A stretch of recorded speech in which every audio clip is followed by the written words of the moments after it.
I've got to say though, Liz, you did look like you were shitting it on that video this morning. Enjoying it? No, I didn't enjoy it. It was the worst approach music for what you were about to do. I think. Oh yeah. The only thing that could have made it worse was if it was the Jaws theme tune. Jaws theme tune. I know. It's like God. Liz, I'll tell you what, though, is that the first time you've used breathing apparatus? No. Oh, I was all right with the breathing apparatus. That was fine. I wasn't. I've done that before, but I just really genuinely don't like sharks, and I can still picture it now. It came straight head to head at me. Where did you have to go, Liz? The Bear Grylls experience in Birmingham, Okay. which actually, to be fair, looks amazing for loads of other stuff. All right. It looks really good. Yeah. Cool. Oh, well done, you. Oh, well done. It's certainly a daunting thing to do, so fair play. When's yours, Rob? Mine's been the council mine the other week, so I was going to just put it up there and say, look, I've done it, and I thought if I build up to it, everyone will be figured. So my way of doing things is a bit done it. The council did it, and then basically said I can do it next year, and I went, well, that's not a good thing, so I need to look at a new challenge now. So on the back of this meeting, we'll probably have to have a conversation about what I do and let you all decide what I'm going to end up doing now. That's a good way of getting it done. Let us decide for you. Let us decide. Be kind. No sharks. Great. Ice bucket challenge, maybe?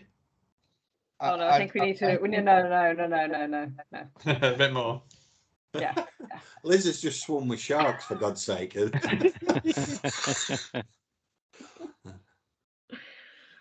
is not going to involve me going to South Africa and ending up with great white sharks in a cage, is it? Yeah.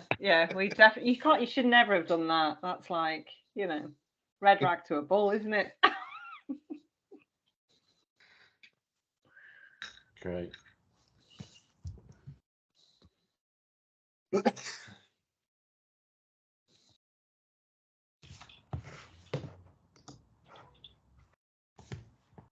We'll just get a few minutes before we start.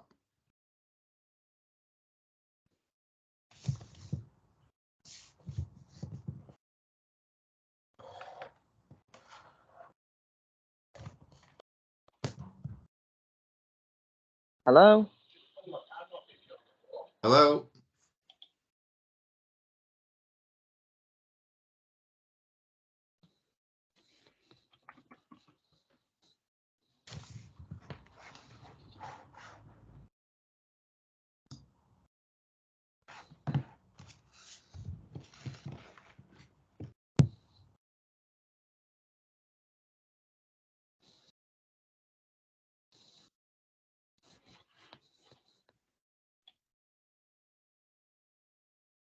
You have that video on your computer or not, Liz?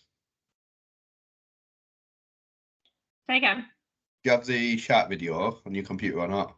I do. Yeah, I do. We all see it. Oh yeah, I could do, couldn't I? Hang on.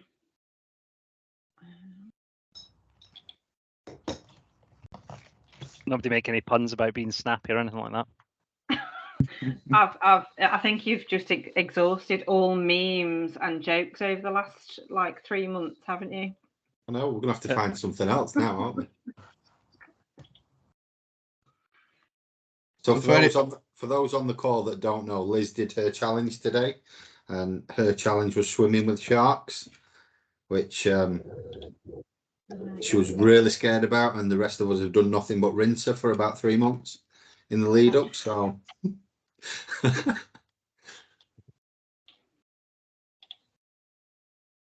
To be fair, there has been some funny ones though, hasn't there? Yeah, there has. Can you see that? No. Oh.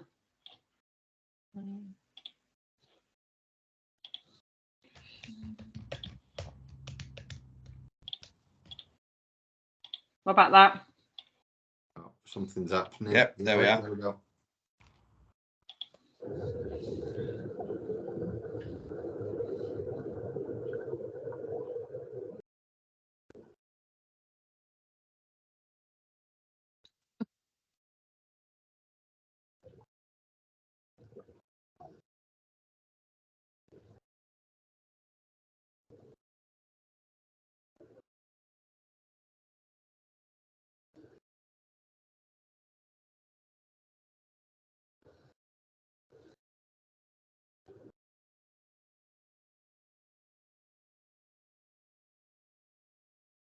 There we go. Wow. Well done, Liz. Well done. Fair play to you. Thank you very much. So, Mr. Jukes, though, it's a hard act to follow, my friend. So, if anyone on the call has an idea for a challenge for Mr. Jukes, we're open to suggestions. I've got one. Why doesn't he do all of our challenges? Like 1,000 miles worth of like cycling, running, then a shark dive, then a parachute jump, and In one day. Sailing off Tottenham. In one day. trying to kill me. Straight from the parachute jump, straight into the water to the shark. Not Rambo, you know. Yeah. Finish on a high note. Yeah. And then cycle from Land's End to John O'Groats. You'll be fine. Right, I think it's five past. Shall we make a start? Thank you everyone for coming on. I'm not entirely sure how many's on tonight, but this is the first one of these we've done in a little while. We've kind of taken the summer off and we've done our challenges, and I think we've raised about £5,500, which is absolutely fantastic for what we set out to do. I think we set out to raise £3,500, but we've surpassed that, and it's been very tough. I think me and Maz have only just started sitting comfortably after doing the 500 miles each. Yeah. Scott jumped out of an aeroplane. Stuart threw himself off the side of Tottenham Hotspur. Liz has swum with sharks today. Katie has been abseiling in caves and zip lining through caves and off the side of cliffs and things like that. And now we're just waiting on Mr. Jukes' challenge to finish it off, and we can get all that money donated to the charity, which is Dementia UK. So that's what we've been focusing on and just sort of enjoying the summer. So we did say tonight's session was going to be around the future of the safety profession and where we feel that safety professionals, what they'll need in the future. Fully appreciate that we may get somewhat distracted with everything that's been going off in the last 48 hours in the health and safety profession. If we could just ask, if we just do keep it professional and respectful. We are recording. We wouldn't want anyone to get into any sort of legal trouble by saying something slanderous or anything like that. Not that anybody would, but if we just put that disclaimer out there to begin with.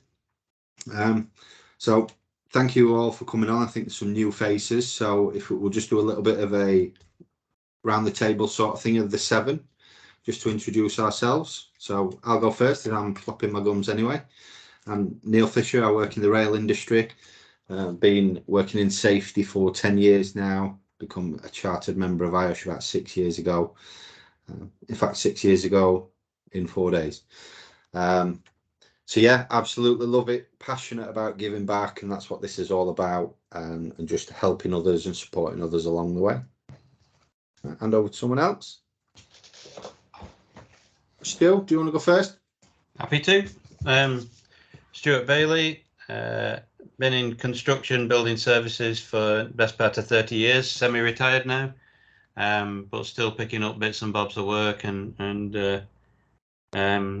helping 1 or 2 companies to comply with what, with regulations. A long way to go, because the industry that I'm in is in new build residential, and they are so far behind some of the other industries. It's incredible.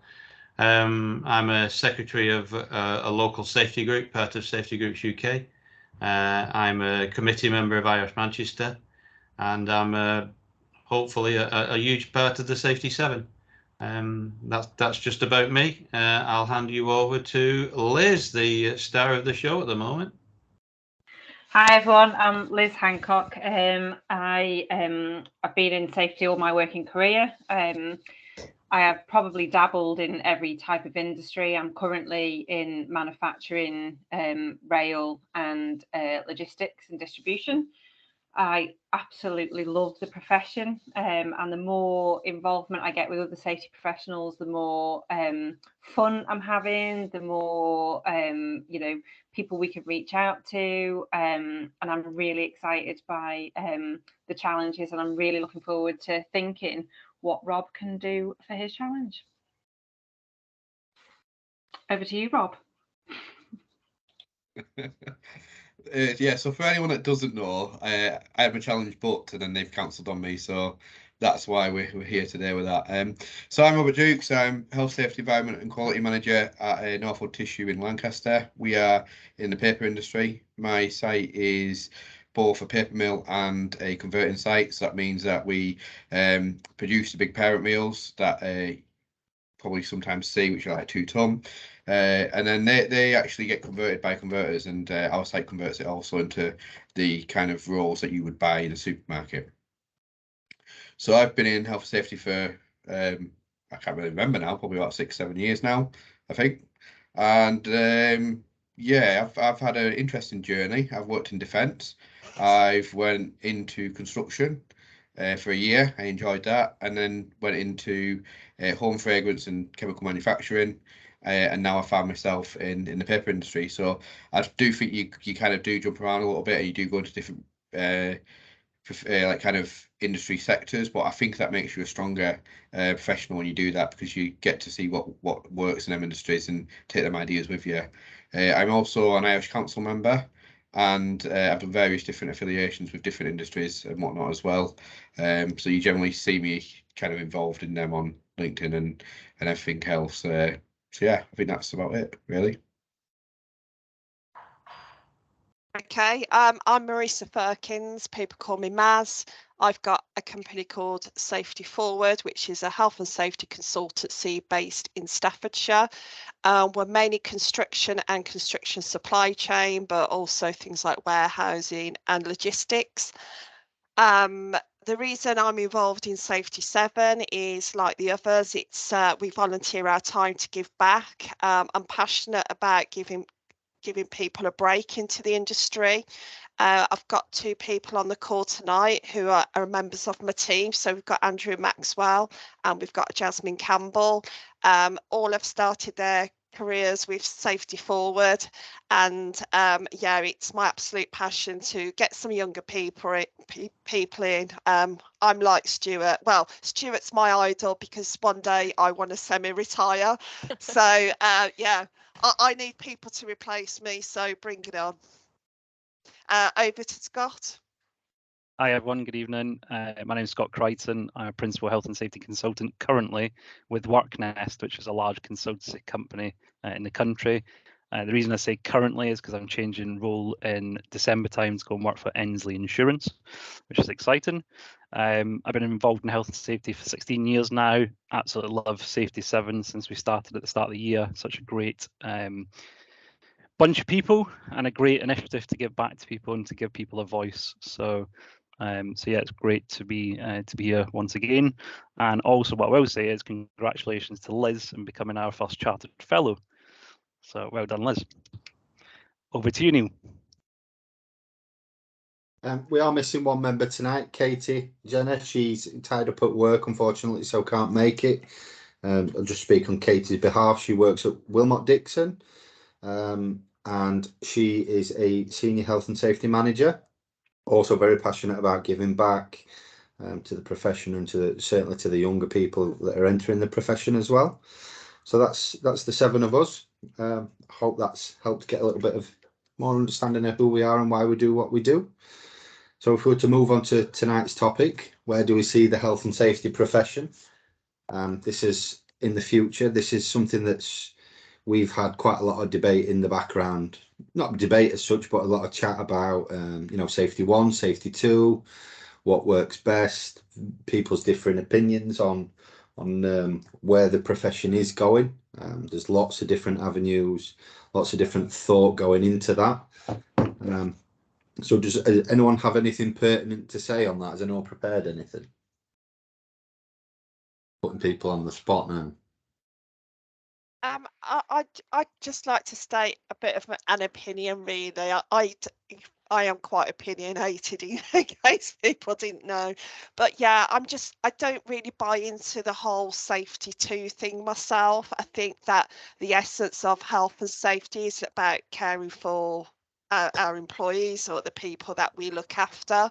But I think we always have to look at innovative ways of doing things, and obviously moving with the times in terms of, you know, well-being is definitely hugely on the agenda. I think we're less about compliance now. Compliance has to sit in the background, but we're more about the future health and safety professional is very much about care rather than compliance. So that's my thoughts on it. I'd go further. I'd say it's the future of the health safety profession has to be good leadership. We're in roles now that are becoming increasingly more about leadership. How do we interact with people? How do we communicate with them? How do we engage them? And the message that we're trying to send has to get through to people.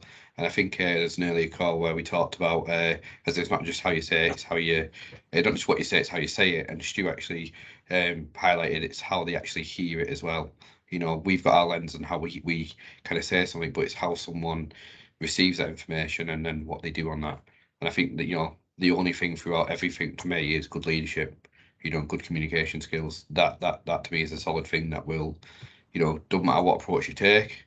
I think some of these approaches are gimmicks a little bit. I think they're not entirely new. I think there's stuff that, you know, we should do that people might forget to do.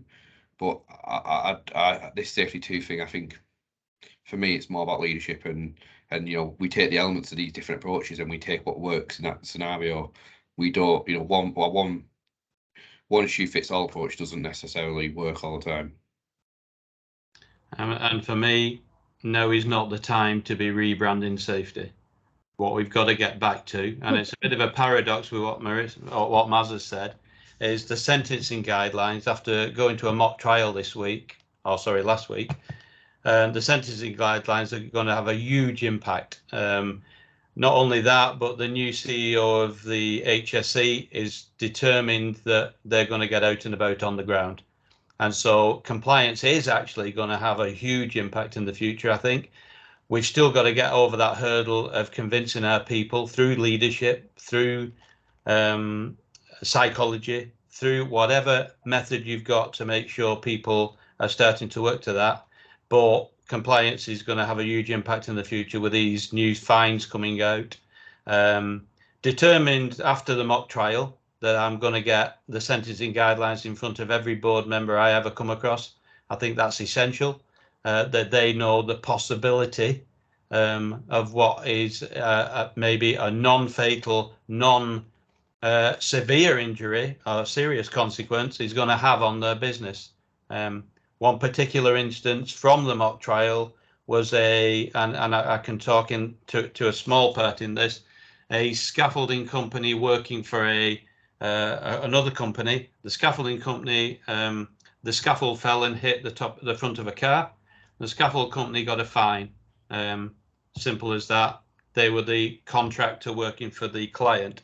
The client's fine was 10 to 20 times bigger than the scaffold company's fine, because they had employed them without due diligence, and also their turnover was a lot higher, and for the same culpability, their fine was so much higher. I think that's going to have a massive impact on what we do. Whatever we think about safety differently, we've got to accept that people have that opinion. Don't forget that the one thing I've been thinking about a lot recently, especially with this, and we will mention the word NCRQ, we have to do because it's out there, but you come into this world, into a safety professional as either through NCRQ, through a degree, through an NVQ level 5, or obviously the NEBOSH route. We all don't understand what the other route is bringing to the table. So we don't understand each other's routes. We don't understand each other's mentors, and we can all sit in all positions and have a different view of safety. So we're none of us the same. We can all have a different opinion of risk assessment. We can all have a different opinion of control measures. We can all have a different opinion of how to strategize for health and safety. At some point, we need to get us all together and get a standard set that we can all stick to and all believe that is the right way to do it. Peer reviewing, via local networks is one of the best ways to do it. I've found being part of WhatsApp groups that I can put a little message on, whether it be the Safety 7, whether it be my local group, whether it be an IOSH committee. I can put a question on, like this week about harnesses, get an immediate answer, update my knowledge and say, right, that's what my peer group are telling me is the right way to do it. We need more of that. We definitely need more of that. So that's my little bit for you. Anybody else wants to contribute? So obviously, I've taken a completely different view on this, and not that I prepared anything, but I was thinking about the future of health and safety and how our scope seems to be broadening, and how actually it's not, I'm not saying worrying, but I think from a competency point of view, we need to be really clear on, you know, our own boundaries and what we are willing to accept within that broadening scope. So seeing a lot of roles involving sustainability, seeing a lot of roles, you know, health, safety and well-being, which I actually think is part of, you know, the safety remit anyway, with regards to, you know, stress. But sustainability, you know, are we qualified in that? Are we, you know, looking at this, you know, the 3 Ps, quality. So again, you know, seeing lots of jobs going out there that are HSEQ, completely different remit, particularly within my industry and currently in manufacturing.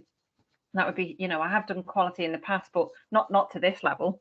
And security, don't know if anyone's noticed that. Lots of jobs now. That's a whole different kettle of fish, isn't it? So seeing, you know, these groupings, like I say, and that muddying of the water, and maybe we do need to look at, you know, different qualifications. Maybe we do need to look at where we diversify. So that was the sort of first thing that I considered.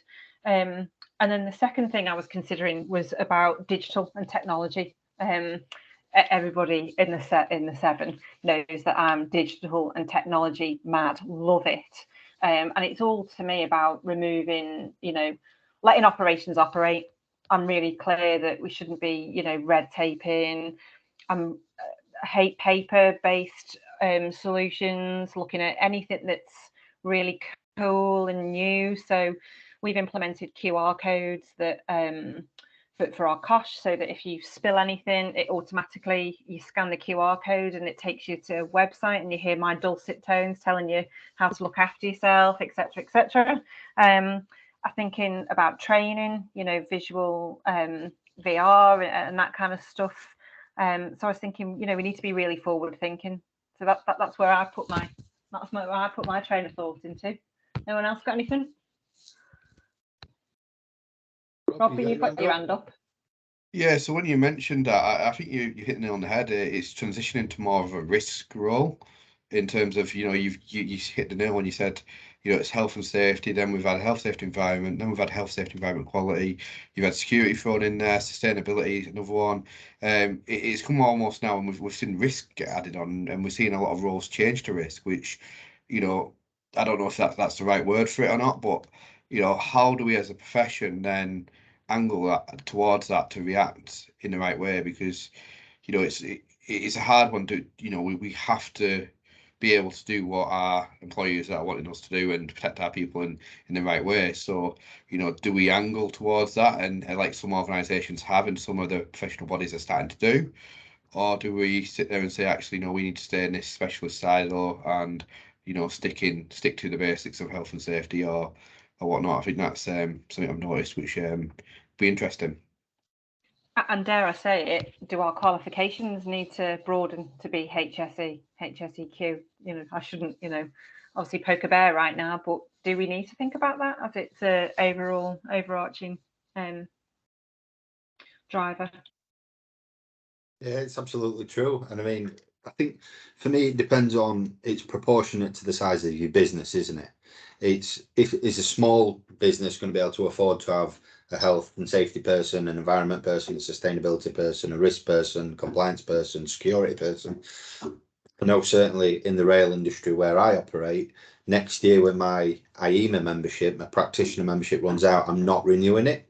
I don't feel that I am a practitioner of the environment, so I'm going to let that go and I'm focusing solely on health and safety. being in the rail industry allows me to do that, have an environment team that I can call on if I need their help. Now for the smaller companies, I get that it may be a little bit different. You know, health, safety, environment, quality, just those four alone are huge scopes and remits. So to add things like risk and compliance and security as well, I'm seeing that a lot myself, and that's just a very, very odd one just to throw on. Competence as well. Competence. I've seen safety and competence managers. It's a very. I think it's just when in doubt, throw it at the safety person, isn't it? In some instances. Peter, have you got your hand up, mate? Certainly do, yeah. Thank you, Neil. So sorry, for those who have never met me before, my name is Peter Jenkins. I'm a group health and safety manager for a food and packaging manufacturer and distributor around the UK. Outside of work, I do quite a lot of volunteering with IOSH, so I'm on the Yorkshire branch as a committee member, the Food and Drink Industries Group as the communications coordinator, a role I just adopted on Monday, and I'm a member of the Future Leaders Community Steering Group as well. Now, I'll be perfectly blunt, so apologies if this is just going to be kind of me not mincing words for a second, but I think that we chat a bunch of bollocks in health and safety. Honestly do. We literally go through the same stuff decade after decade again. So today, for example, I sat down with my team to specifically talk through job and organisational factors. And I said, hey, tell me where you've been. What have you learned about job and organisational factors over the last 2 weeks since I set you this challenge? And they said, well, hey, Pete, you know, we're doing our NEBOSH General Certificate at the moment. They've got a really good module on it. Absolutely fantastic. I said, brilliant. Have you ever heard of HSG 48? And I then said, geez, no, I've never heard of HSG 48. So HSG 48, last revised in 1999, has a fantastic breakdown of job factors, organisational factors and individual factors. 1999. Last bloody millennium. Honestly, like it's mad. Is that this is literally the same stuff that we tend to talk about in safety year after year, time after time again. And a part of me kind of thinks actually the way that a lot of qualifications tend to get set up, and this is just unilaterally across the world, is that you learn to do the qualification and then you learn how to do safety in the same way that you learn to drive. You learn to pass your driving test and then you learn how to drive afterward. Or if you're the case for a BMW driver, for anyone in the call, you just forget how to indicate. But anyway, that's perhaps a story for another time. So one thing that's really come out, and it echoes a sentiment that Robert shared before about the leadership style of stuff. Yep, completely agree that leadership absolutely has to be there as one of the core sort of elements to it. But in some ways, I actually think that we as a profession are leading the wrong way. And I think that we are at a significant risk as a profession for being too exclusive, talking about an inclusive topic.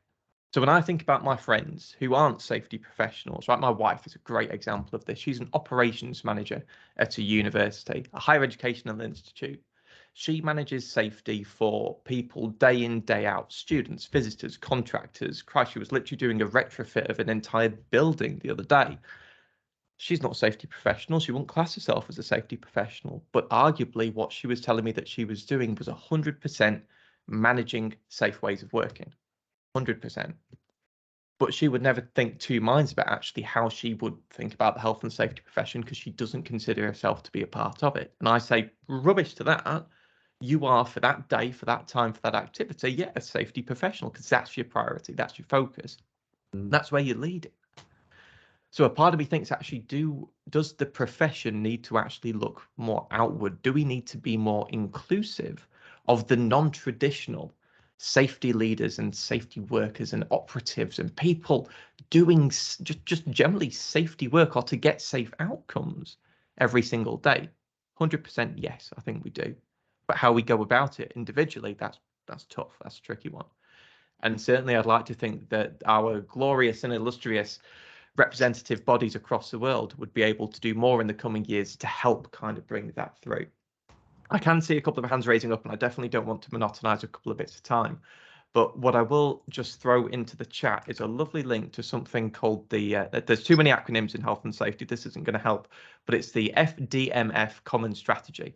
And this is the Food and Drink Manufacturers Forum Common Strategy that's been co-developed by a bunch of different bodies across the UK, including IOSH, but also including the likes of the British Frozen Food Federation, the Federation of Food and Drink, and a couple of other sort of different types of that as well. And it's created 5 different objectives for all food and drink manufacturers across the UK, or arguably even across Europe and the wider world, to adopt as part of their strategic frameworks for the future. I would love to see more stuff like this come through, but I'd also love to see us as professionals have the opportunity to engage with what it really means. So, for example, in the Food and Drink Committee on Monday, when we were looking at occupational health and wellbeing, and we said, well, what ideas do we have for what we can do? I said, hey, you need to get out there and speak to safety professionals about women's physiology, because we know absolutely naff all about women.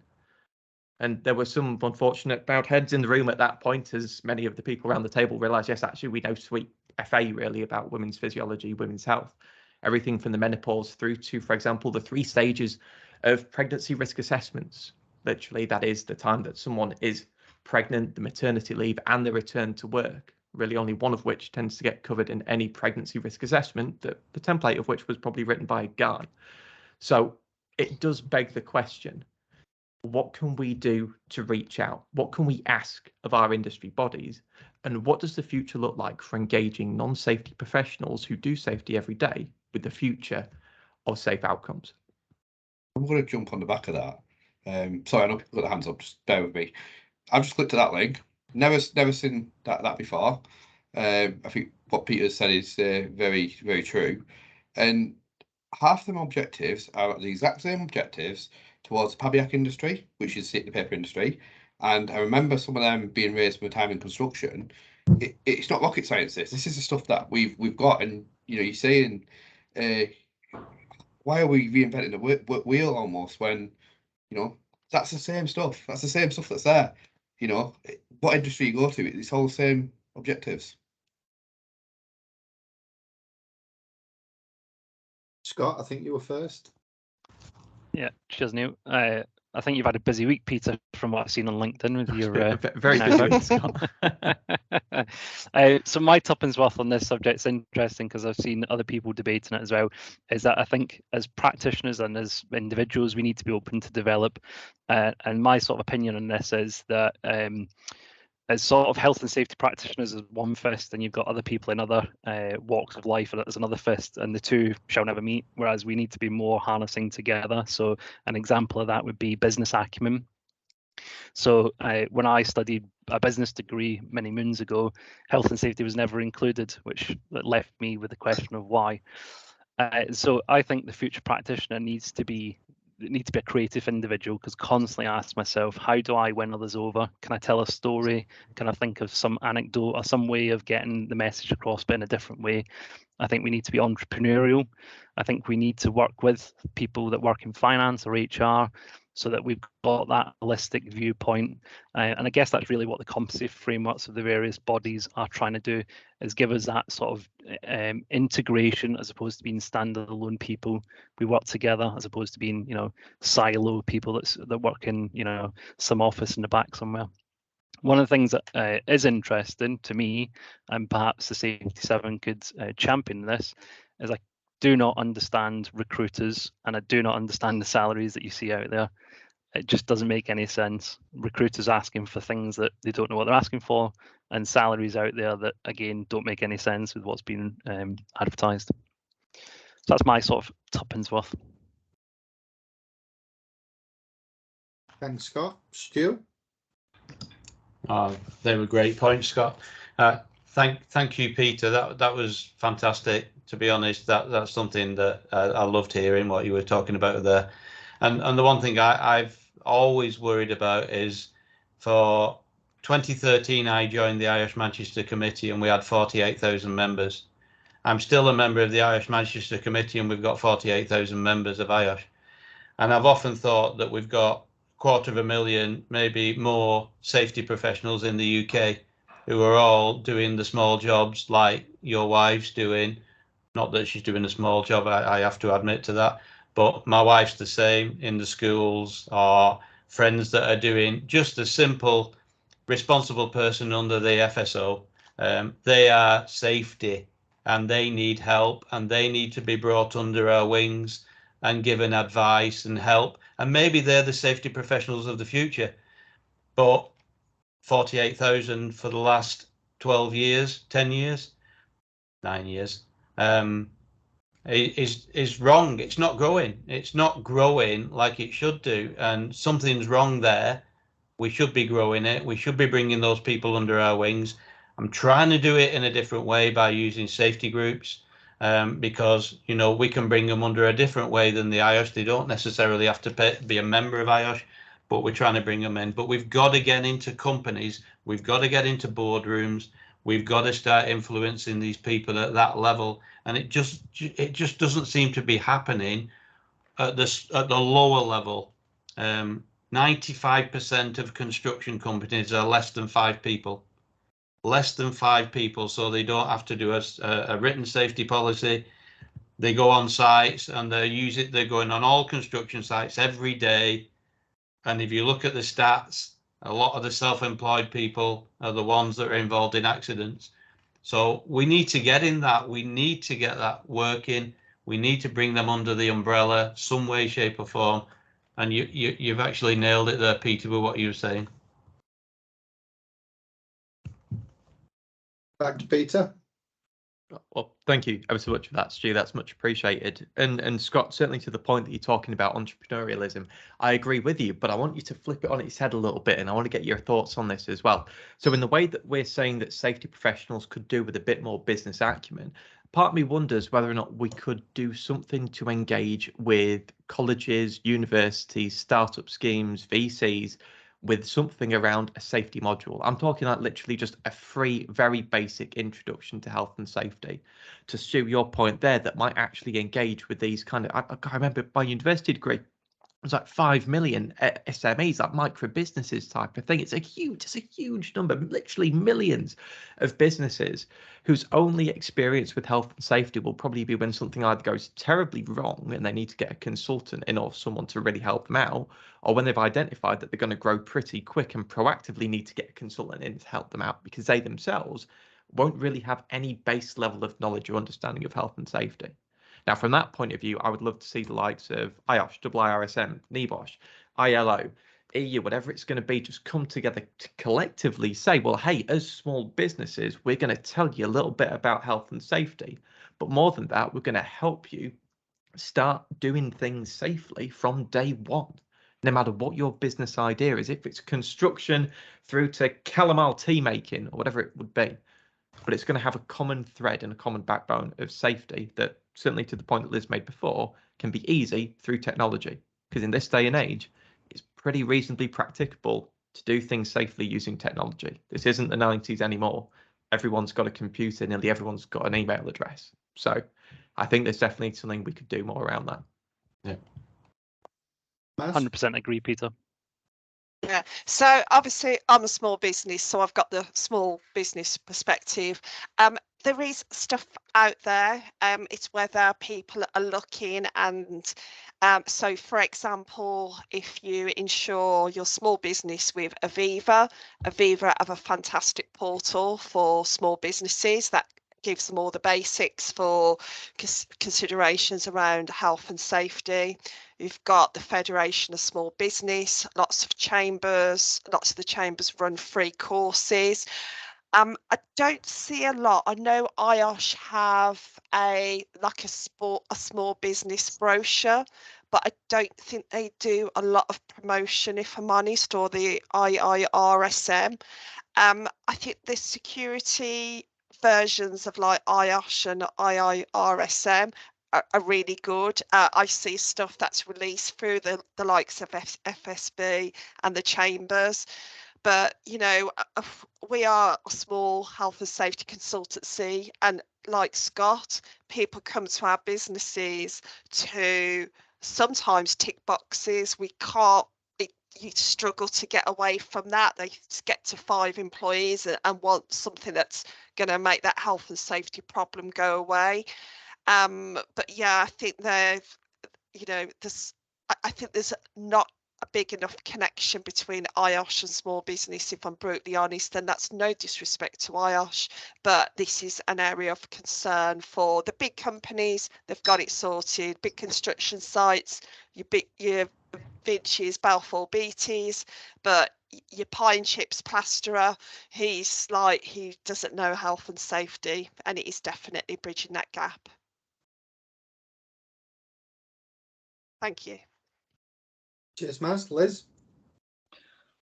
I was also going to concur with Maz that I think the materials are there, Peter. I think it's how we make them not easily accessible, because I think they are already easily accessible. I think it's how we make them desirable to businesses to want to go and get it. So HSE, small business page, an abundance of stuff on there. I almost feel like what you need to do is when you set up a business and Companies House send you all, because I've had a small business myself as well. In the past, you almost get the pack delivered to you, and a call from somebody from the security. But it's not just our industry, is it? Because you get that support. I think it's maybe government orientated, but you've got us thinking. Definitely got a thought process going on. Ben, I think you were next. Yeah, cheers, Neil. It was just more on what you were saying, Maz, was about, when, I'm a health and safety consultant. I work for a company here in South London, and it's when I go to people and they have that misconception, or they want you there just to tick boxes and just do what they want you to do.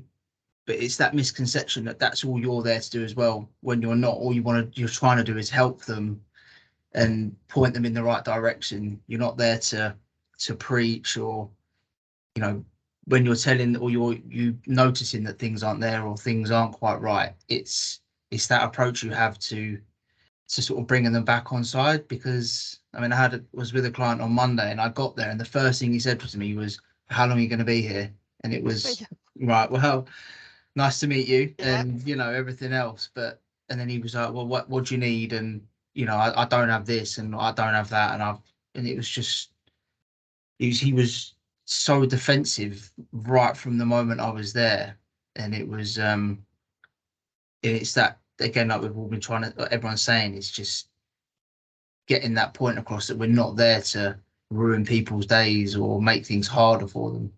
It's just to try and help. And I find that is still a real battle. I've been in health and safety probably about 4 years, and from the first job I had to even now, it's still a common theme that you're sort of some arsehole there to ruin their day. Oh, absolutely. I feel your pain. Consultancy, I think, is brutal at times, because we're just expected to go out on site and solve the problem or make the problem go away. Yeah, I'm surprised you got in the door, Ben.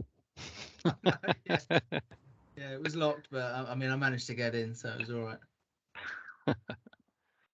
Thank you. Yeah, that's all from me. I think and I know Peter touched on it earlier, is we're still having the same conversation, those types of conversations that we were having 10 years ago, 20 years ago, 30 years ago. So it is about building those bridges and building those relationships, and it does take time. And unfortunately, as a consultant, if you're going here, there and everywhere, you might not get that time to build that bridge, because you might not be building that relationship. If it's a one-off thing or 1, 2, 3 time visit type of thing, it's a difficult thing to manage. Yeah, definitely. And I just think on that's something that I've brought up a lot, because you're there for like a snapshot, and it's that you're there for maybe 2, 3, 4, 5 hours, whatever it might be, and it's getting you sort of say, right, this is what's good, this is what's not, maybe, and when you leave, they think, oh, all right, okay, I'm gonna have an action plan coming through in an email soon. So it's that rapport and that relationship building, which it can be challenging. And you can guarantee if they knew you were coming, they've already done a bit of work before you've got there. Yeah, without a doubt. Yeah. Scott, I think you were next, mate. Yeah, that usually, thank you, Neil. That usually includes putting stuff in cupboards out of the way so you can't see it. I was just going to say, in response to Peter's point earlier, and I'm sure we've talked about going into schools and presenting to kids. I know there is the Locker initiative, and I think we might have talked about careers fairs as well. Why don't we take the initiative then, as the Safety 7 and the people that come to this group, to build something? It's not going to happen overnight, clearly, but why don't we start that initiative to build something that can be used by practitioners going into schools, going to careers fairs, to try and change this direction, and to use the phraseology, catch the wave? I'd highlight that it's not been done, but I know that there's a lot of people in the industry that do that. It's just not been done at a collective thing, so it's the right forum to actually sit there and say whether it's the right forum or not. You can debate it, but you know, there's not one central initiative that sits there and says safety professionals should go into schools. There's a lot of people that do it off their own back, and they've inspired me to do that. And I tell you what, it's daunting as hell. I'd rather go present to 100 people and go back in that classroom and present to the students. They ask everything. They want to know what your salary is. Do you boss people around? Is your job good? Do you like your job? Do you like your people you work with? I came out of that like this is the toughest interview I've ever done. But I want to pick up on one thing that you've mentioned. For me, it's the perception of the industry still. We're still facing that challenge that people see health and safety as that they go into, you know, people are going there to challenge them, and they're not doing it in an engaging way. So I think it comes back to that everyday practitioner, you know, how do you take people on that journey with you? So rather than saying, this is your action plan, that's what you need to do, how do you say, right, this is what I found, this is how we can improve it, this is step by step, how we're going to go from here to here. You know, that to me is the challenge. It's that working with people and taking them with you, as opposed to sitting there saying, oh, you've done this wrong, you need to do that, this is how you're going to get fined. That to me is the difference in approaches that needs to change, and that does need to come from somewhere. Whether it's the professional bodies, whether it's the professionals themselves, I think it's a bit of both, to be honest. I think we've all got to take ownership in that. One thing I will note is, I'm going to go off on tangent here, so bear with me, is the profession still does not have enough people coming into the profession to actually do the work that's going to be required. We've seen a massive change in perception now since COVID. All right, it's not where we want it to be, but we're seeing a lot more companies are a lot more reliant and a lot more appreciative of the health and safety professionals about how they can keep them going within situations, how they can help the company be more agile if they've got the right skill set. But, you know, I'm seeing jobs become, or more and more jobs come open, and they're not getting filled. You know, whether it's the wages issue, whether it's a number of issues, but it still goes back to this thing that we've got an aging health and safety profession, you know, and there's only a fraction of the people leaving that are actually being replaced. So wages might go up, which would be good for us all temporarily, but actually we're going to see an influx of people that are potentially lower skilled, that don't have the skill sets and qualifications that they need to be able to offer competent advice. That's my concern, and that'll then give us a bad reputation in the long run. Whether that's, you can debate that and agree that all you want, but if you look at the numbers, that's what the numbers are telling us at the moment. I had my hand up about something else, but it's the same thing that I was going to talk about. So probably about a year ago, I took on a mentor that's younger than me, considerably younger than me, and is absolutely fantastic, and is taking me on a digital journey. So teaching me technologies that I would never have considered before. And actually, you know, when I do talk to younger people, I do a lot of work with a charity called Motherwell, talking to students, you know, obviously do a lot of work for within the chambers as well. Actually, people are starting to go, well, that's actually quite cool. So you can do coding. And I'm like, well, I can't do coding very well, but I can do coding. And that's, you know, being able to create those things and those technologies, again, to make the profession more forward thinking, more embracing for younger people. I think that's really important. I'm not going to say how old I am, and I'm going to be offended if anyone guesses, so don't. But if you haven't thought about it, get a younger mentor that knows tech and knows digital. it's really important, I think, and that is how we're going to be forward thinking and bring more people into the profession. Peter, can I just have 15 seconds before you? I think one of our problems is we've still got safety professionals in that old mindset, going out with the clipboard, going out with a checklist, going out doing that, and won't change. And I think that is exactly what is holding us back. We have still got people out there who are still called officer, and, Oh God! and until that changes, and we've got to have a way, like you say about catching the wave. We have to pull these people up and lose that terminology. Over to you, Peter. Sorry, I didn't. Woolly Suit Brigade, Stu. Over to you, Peter. Oh, cheers. Again, I'm going to say something that might actually sound a little counterintuitive to start with, but I think actually one of the issues is that we've actually still got people out there, right, in some ways. And what I mean by this is that we're not doing enough to actually empower the frontline staff to take ownership of health and safety across literally every scale of business. So as a quick question, how many of you have heard of the food hygiene rating scheme? Yeah. So I've seen some shaking heads, some nodding heads. How many of you have ever seen? There you go. So it's literally, this would be like the ratings for food hygiene in a restaurant, like a cafe, a takeaway, a burger van, right? You name it, they're going to have a score out of 5. Right? Now, chances are is that those individuals that own those businesses haven't all just gone off and hired food safety consultants, right? My LinkedIn is not full of like a million food safety consultants in the UK trying to like sort of deal with this massive sort of market.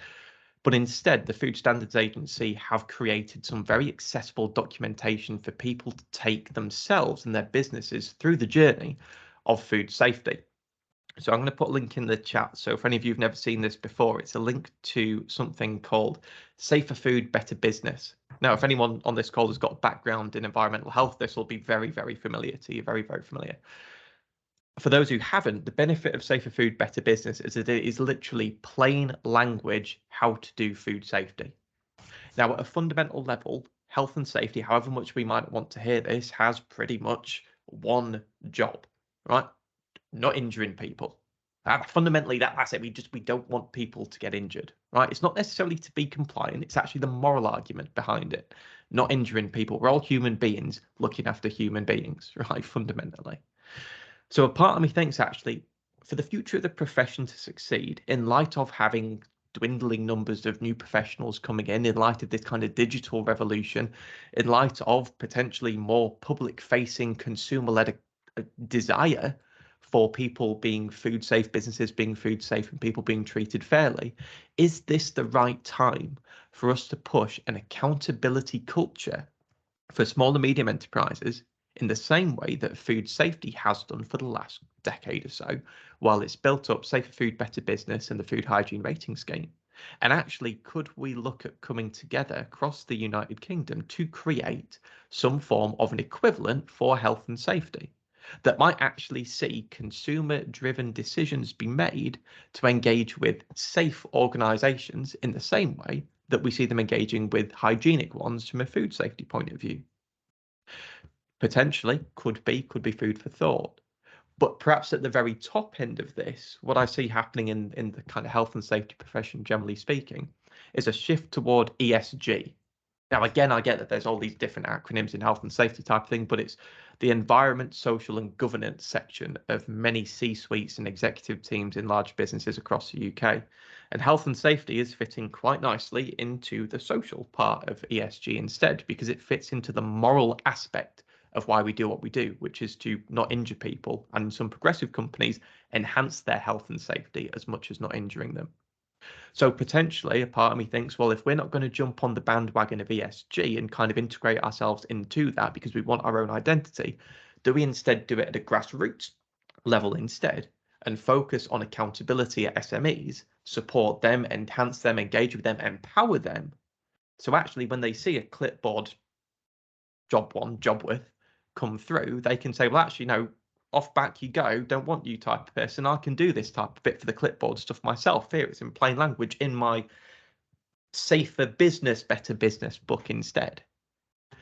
And might that be the revolutionary change that's what's needed at this point in time to see the profession not only survive but thrive over the next few years?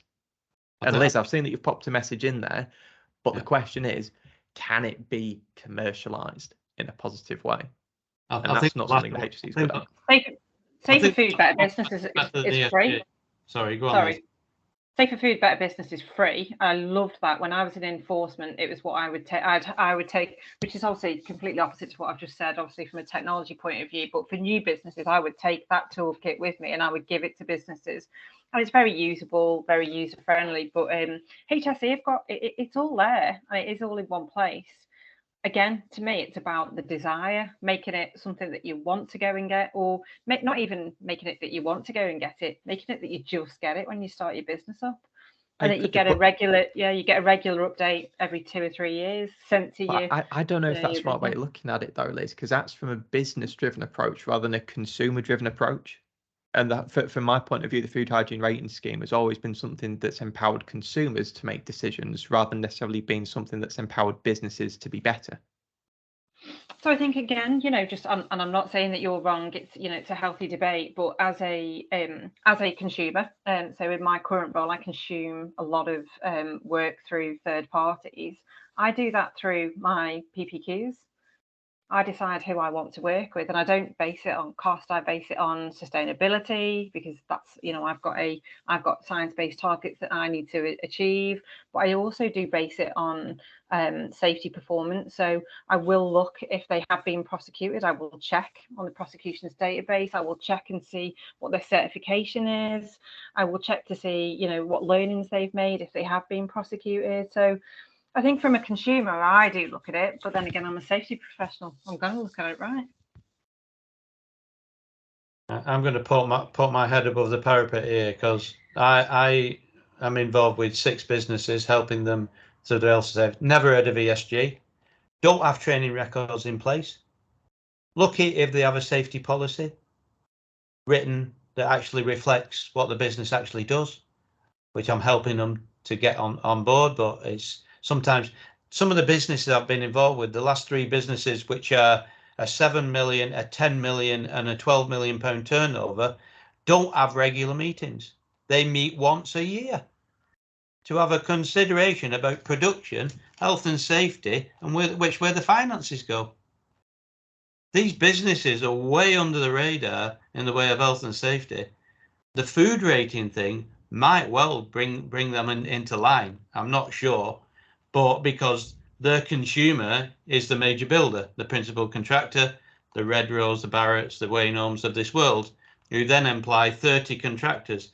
Now, I've only just talked about 6 contractors there who don't have a clue what ESG is, who don't have a clue what the strategy for the next 5 years are, or even why they're in business, some of them.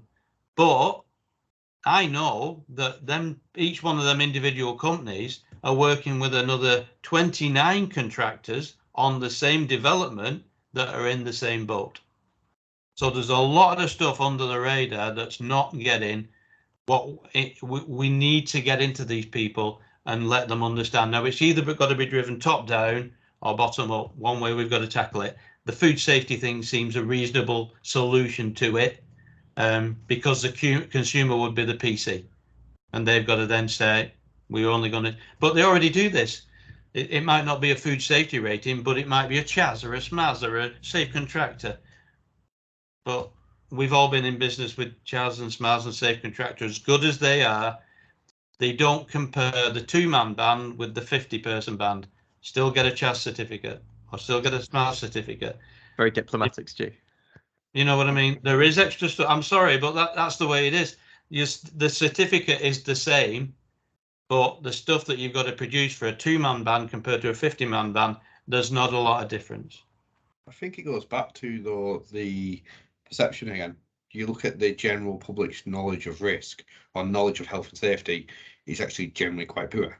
You look at the food safety, the reason why it's such a success in my eyes is that it's become a good requirement almost for every food business to have that displayed. And then it's advertised by all of the various local news outlets. And I know if I'm getting a takeaway, I'm generally looking at that because I'm thinking I don't want to go a place that's a 1 or a 2 and get ill. You know, I want to go somewhere where I know it's a 5 and it's going to. I'm not going to, you know, end up with a bad stomach. It's accessible. Robert, yeah, that's so it. It's easily accessible. It's easy to understand. 5 stars good, 1 star bad. Yeah, simple, effective, but you know, it goes back to that thing of how do you let HSE and you know the industry bodies actually adopt it and progress it, which would be, you know, my eyes a good thing, to be fair. Yeah, it's interesting. Liz, you got your hand up. Again, yeah, just my enforcement. It's only as good as the day that you do your inspection as well. So, you know, if you know I'm coming, which sometimes as a ex-enforcement, I would make an appointment because it was better than just turning up randomly and, you know, not having the people there who would know what to do. And you know, so to me, I get it. I use it. I do use it. I also use my eyes when I walk in and see whether I'm happy to consume from there or not. But yeah, I think it's a fair point. And yeah, would I, you know, the experience that I've gone today, if they had a star rating about how dangerous it was, am I likely to get eaten by a shark on a scale of 5 to 1? Then yeah, maybe I would have been less likely to go in there. I don't know. Right, on I think we're running very low on time. I think we've had some good discussions. Is there anyone on that hasn't spoken that has anything to say?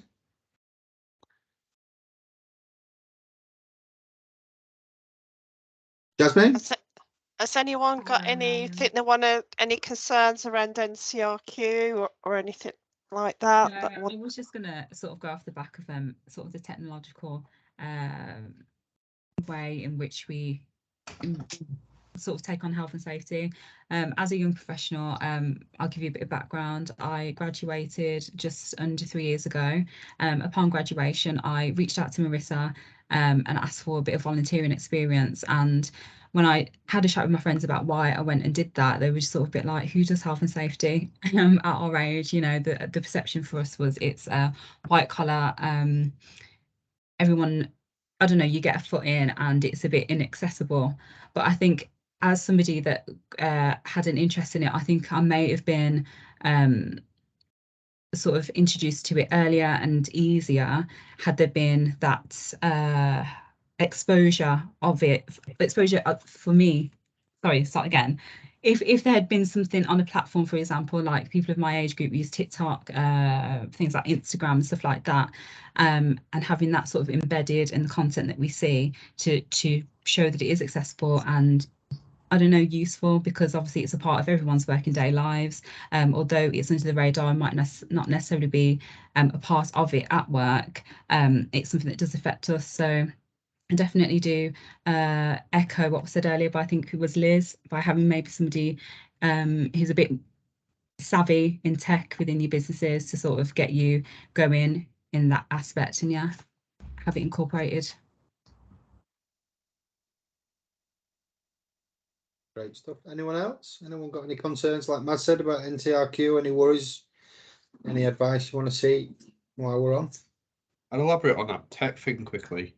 I think it's so key. When you look at the amount of technology that we have out there, and it can make the job so much easier. You know, you just look out there, from AI to QR codes to SharePoint. You know, how many companies don't use a modern system like SharePoint? You know, they've still got the old ways of doing things, and you try to go through an audit. You know, there's so many software systems out there that are easy to use. You've got your mobile phone that, you know, can take pictures quickly. You can send it through to someone so they know exactly what you're on about. You know, we've just ourselves in our organisation completed digitalising all our records. You know, that's stuff that will give you more time if you can take the 5 minutes to understand it. There's a good app out there called Power BI that allows you to take a massive data and start to analyse where's all your data coming from. Now, you might need an API, or you might need to data dump some of it from the apps that you're using, but they're the kind of things that you want to be looking at and learning from to be actually, how do you put it in your workplace that'll give you more time to then, you know, give you more data about to make actual real effective decision made decisions, evidence-based decisions. And then secondly, though, it will also give you that time to spend more time out there on the shop floor, speaking to your operators, speaking to your middle management, speaking to your team leaders, to actually get an understanding of what their challenges are, take them through to the boardroom and get senior management buy-in to address them issues.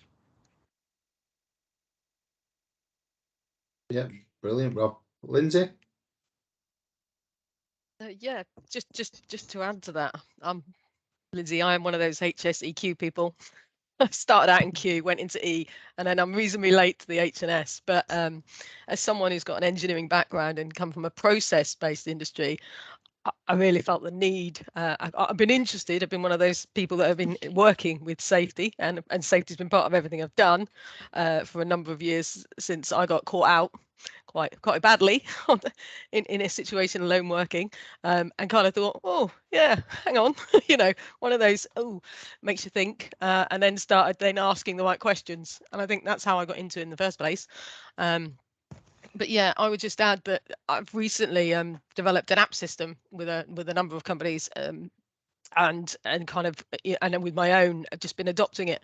And one of the things I've really hadn't noted about that as an initial benefit is adult literacy, and it isn't the literacy that's a problem. I've had a lot of people not wanting to keep records and not engaging in systems, and most of it was I can't really say embarrassment about handwriting, but in everyday life, I should add, I work in the waste sector, a very challenging sector.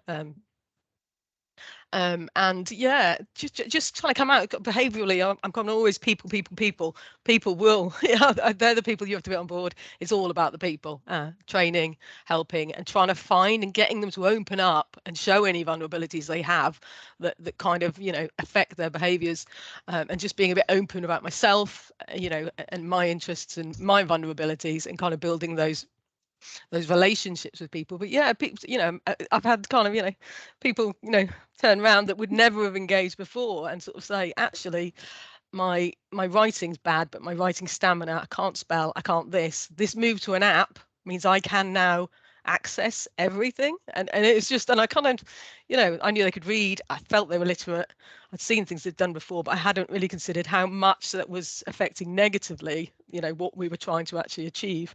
So yeah, I would support that, and I kind of love that QR code on Kosh. I'm straight out there now looking for that, because I think, yeah, that's definitely something to take away. Drop me a note and I'll tell you how we did it.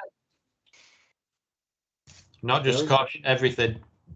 Ladders, particularly, it's a good one to do. Training, how to inspect it. Put that on the side of the ladders. Put it on everything. There's headsets out there you can get. About £4,000 a piece. I wanted like 5, and essentially you can walk around and you can actually talk to the headset, which has got a 4K camera on, and you've got a little thing that you can view on the screen, and you can see what it's doing digitally, and in real time you can literally go around, do your order, do your inspection. Your engineers can get everything on there, from parts to RAMs to how do they fit this, an SOP. They can talk to SAP potentially to then say, this part's been used, let's order another part. I sit there and just thought the usages of them and the application is going to be crazy, because once you do that, you guys and girls that are in the offices can actually be out there either speaking to people or actually analysing data, rather than actually just doing the admin side, which is going to be key. Moat is another good one, Rob, that does something very similar, but it's free. So with forms, you can speak and it will populate the form for you, and you can say yes or no. You can move to the next question. But we do a lot of that because obviously when we're out and about doing our audits, or the operations are doing their behavioural audits, they will literally fill the form in verbally, and they find that really helpful too. Scott? Yeah, just quickly, I just wanted to pick up on the point that Jasmine was talking about with regards to age. So I'm 38. If you do the maths, started when I was 22. When I started in health and safety, I thought, gosh, everyone's older than me. And I think over the 16 years, that has dramatically changed in terms of the diversity relating to age.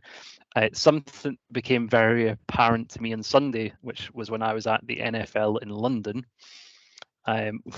Was how quickly you become out of touch with what's going on around you. So the halftime show, there was a band called, or the guy, yeah, it's a band called Youngbloods. Never heard of them.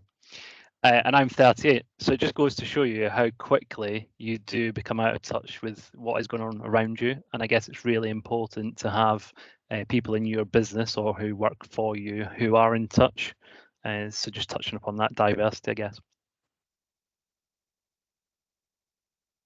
Shall we? I think it's nearly 7:10. I think we've just gone over slightly. So if we call it a day on that, thank you for everyone for coming. It's generated some real good conversations there. Not too out of practice at this. It's first one in about 5-6 months that we've done. So thank you everyone for coming along, and enjoy the rest of your evening. Yeah, Thanks a lot. thanks Cheers. ever so much. Thanks very That's much, really everyone. helpful. See you later. So yeah, take care. Are you wanting us to stop now? Yeah, stay on for a second.